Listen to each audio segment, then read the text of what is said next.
मैं सौमित्र मुखर्जी आप सबको प्रणाम करता हूँ। और पिछले कई दिनों से थोड़ा सा मैं कोशिश कर रहा था कि इस मौके पर अपना कुछ प्रस्तुति रखूं, और उसके लिए मैं पुरानी अपनी डायरी, जब मैं केंद्रीय भूमिजल परिषद में था उस समय से लेकर के और 2024 तक मैं टटोलता रहा, खोजता रहा, लेकिन कुछ ऐसा मिला नहीं। लेकिन कुछ संस्मरण उस डायरी में हमें मिला, जिसको मैं आपके समक्ष रखने का साहस कर रहा हूँ। तो यह है 1985 की बात, जब मैं BHU से MSc करने के बाद तुरंत बाद मैं कार्यभार संभाला था अपना। पहला पोस्टिंग मेरा था सिक्किम में, नामची एक जगह है साउथ सिक्किम में। तो वहाँ पर मेरा पोस्टिंग हुआ और नौकरी में ज्वाइन किए कुछ दिन ही हुए थे और मुझे कुछ नहीं पता था।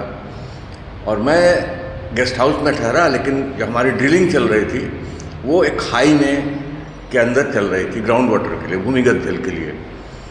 और हमें ये नहीं पता था कि वहाँ इसके पहले क्या हुआ है और अभी क्या वहाँ की स्थिति है। तो जब वहाँ मैं पहुँचा तो मैं सोचा कि क्यों ना एक बार जो ड्रिलिंग के स्टाफ हैं उनसे मैं जा कर के मिल के आऊँ।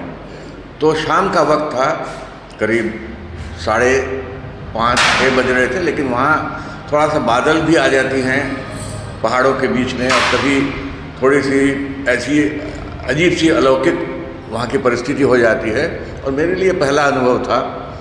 तो मैं वहाँ से पैदल ही, करीब 2 किलोमीटर था गेस्ट हाउस से, मैं वहाँ टेंट में जहाँ पर लोग ठहरे हुए थे उनसे मिलने जा रहा था।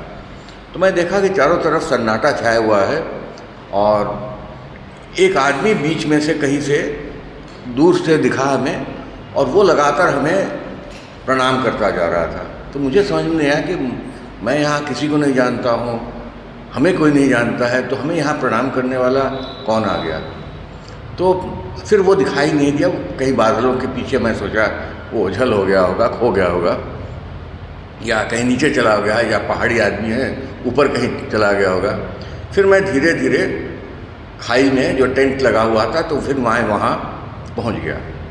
और वहाँ जब पहुँचा तो देखे कि सब लोग जो है गुमसुम बैठे हुए हैं। मुझे देख करके वो थोड़ा सा वो हो गए कि भाई आइए आइए, क्या बात है। मैंने कहा कि ये ड्रिलिंग बंद है, हमें भेजा गया है हेडक्वार्टर से कि यहाँ ड्रिलिंग अटेंड करना है, पानी की यहाँ दिक्कत है।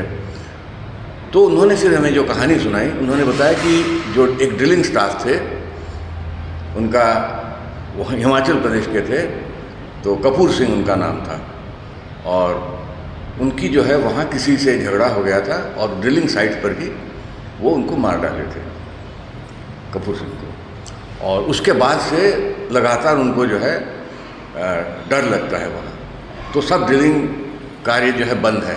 तो मैं उन दिनों 24-25 साल का था और अकेले था, मैं डरता नहीं था किसी से, आज भी नहीं डरता हूँ, लेकिन उस समय हिम्मत थोड़ी सी और ज़्यादा थी। मैं सोचा ये सब ऐसी है बात।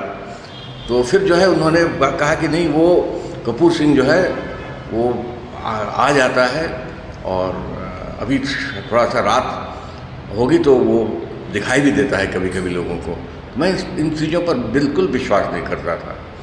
तो थोड़ी देर बाद जो है उन्होंने जब चाय वाय पिलाया, फिर कहा कि खाना भी आपके लिए यही बनाता हूँ।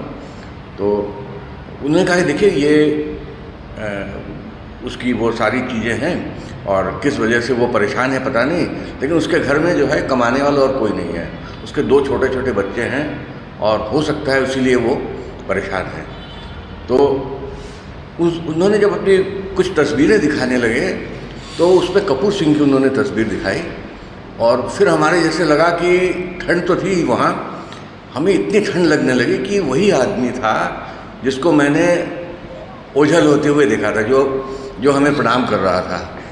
तो फिर हमें थोड़ा सा डर तो लगा, और उसके साथ साथ हमें एक ऐसी मिश्रित अनुभूति हुई कि हमें उसके प्रति इतनी सहानुभूति हुई कि भाई मतलब मौत के बाद भी उसको जो है छुटकारा नहीं मिल रहा है। तो फिर हमने क्या किया, वो कहे कि हमारे साथ सब लोग जो है ड्रिलिंग साइट में चलिए। मैं कुछ वहाँ पर चाय नहीं पी पाया क्योंकि मनस्थिति ऐसी नहीं थी। फिर वहाँ जा कर के हमने कहा कि सब लोग एक मन से प्रार्थना कीजिए उसकी आत्मा के लिए, फिर हनुमान चालीसा पढ़ा और फिर हम वहाँ पर आए लौट के। और उसमें जो रजिस्टर में हमने लिखा कि कंपेंसेटरी ग्राउंड पर जो गवर्नमेंट में प्रोविज़न होता है उसकी वाइफ को हेडक्वार्टर में कोई जॉब मिले। और उसके बाद फिर कुछ दिन बाद जो है ड्रिलिंग ऑपरेशन शुरू हो गई और ये शिकायत फिर वहाँ पर नहीं सुनने को मिला था कि वो किसी को दिखाई दिया या किसी को परेशान किया। तो ये एक अलौकिक संस्मरण है जिसका कोई विज्ञान में कोई व्याख्या नहीं है, लेकिन मैं कोशिश करूँगा कि वहाँ से उस डायरी से कुछ और चीज़ें गद्य या पद्य के तरीके से भविष्य में आपके सामने रख सकूँ। नमस्कार।